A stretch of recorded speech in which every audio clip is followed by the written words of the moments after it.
পেঁপে দিয়ে ডাল রান্না করার জন্য প্রথমেই আমি প্যানে তেল নিয়ে নিলাম। তেলটা গরম হয়ে যাওয়ার পর এর মধ্যে শুকনা মরিচ, রসুন কুচি আর পেঁয়াজ কুচি দিয়ে দিলাম। এরপর খুব ভালোভাবে ভেজে নিতে হবে। এরপর এর মধ্যে অ্যাড করতে হবে রসুনের পেস্ট।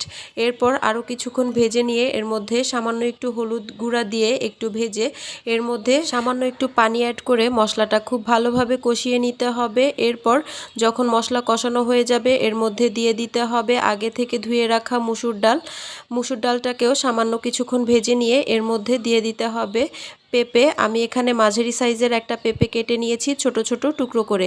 সামান্য একটু পানি অ্যাড করে আমি পেঁপে আর মুসুর ডালটাকে খুব ভালোভাবে কষিয়ে নিয়েছি।